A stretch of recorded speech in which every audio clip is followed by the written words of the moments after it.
Good morning. Rich Nass, Executive Vice President with Open Systems Media, here for this week's installment of 5 Minutes With. This week, I'm speaking with Zachary Smith, who is the CEO of Packet. Good morning, and a very snowy morning, Zachary. How are you? Good morning, Rich. I'm doing well. Thanks for having me. My pleasure. Okay, so you've explained what Packet is to me, and I've actually heard it twice now, and I'm still not sure I actually get it. And I'm guessing that a lot of people in our audience aren't familiar with what you guys do. So would you please explain what Packet is and what you guys do, and explain it to somebody who's an embedded systems developer? Sure. Well, my background is really in automating data center infrastructure, so I'm somewhat new to the embedded systems world. What Packet does is we automate bare metal server hardware for developers. We do so right now with two different major architectures, both x86 and ARMv8, out of our 4 global data centers. So we give on-demand access by the hour to raw hardware with either standard operating systems or the ability to bring your own operating system. Okay, so you mentioned Intel and ARM. Is it particular Intel and ARM CPUs, or have you covered pretty much across the board? Yeah, well, we do 5 different server configurations. So we do an Atom server, an E3 server, 2 different E5-based servers, and a Cavium-based ThunderX server. Oh, that's interesting. Okay, so now if I'm a developer, what's the advantage for me to use your technology? Certainly. Right now, there's been an explosion of what you might call cloud-native workload, things that leverage different kind of hypervisors or hypervisor-less systems like Docker or minimalist hypervisors. So if you want to get down and access to the raw hardware, which of course maybe in the embedded systems world is the default, you can leverage a platform like ours in the public cloud to get access to that hardware in a very on-demand basis.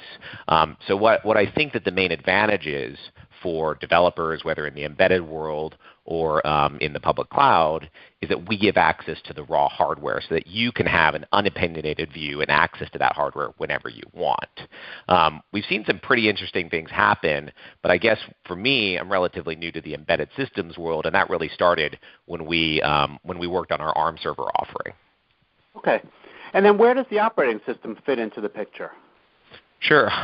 Basically, you can bring your own operating system, or you can use one of our standard operating Linux or Windows operating systems. I would say about 50 to 60% of our customers use our standard operating systems, things like Ubuntu, Debian, FreeBSD, Windows, etc., or they bring their own using a custom iPXE script. So they can basically build their own operating system. For example, the people at ResinOS, which is actually doing an operating system specifically to IoT devices, can actually boot that, run on our on-demand hardware, access thousands of cores in our public cloud, and use that for scale testing and whatnot, and then use that same operating system in their embedded world. Okay, so now this is something that would be used in the development process, maybe to build a prototype, but you wouldn't actually go to market with this configuration, right?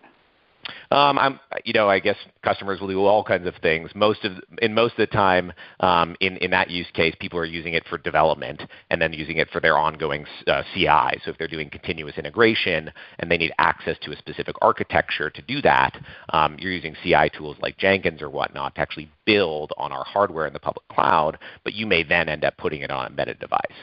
Okay. Is there anybody else doing anything like this that you're aware of? Not to the degree that we're doing it, and certainly not across architectures. We're anxious to add in different architectures. We're working right now on a Cavium-based 8300 or Octeon line, which is very popular in the embedded world, and we'll be looking at other architectures as our customers kind of push us there. So how did you guys get started with this? What's the genesis of this company?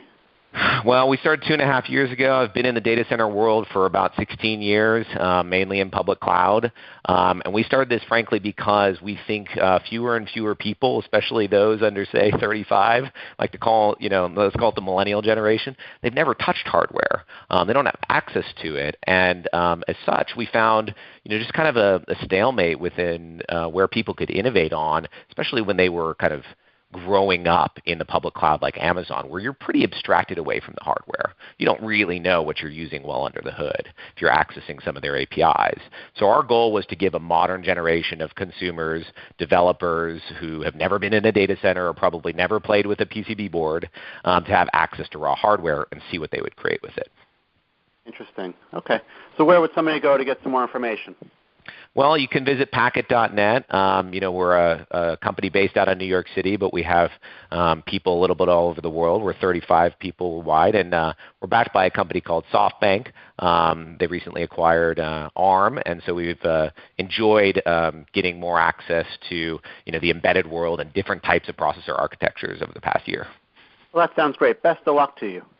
Well, thanks so much. That was Zachary Smith. He is the CEO of Packet, and he was this week's guest on 5 Minutes With, and I'm Rich Nass with Open Systems Media. Have a great day.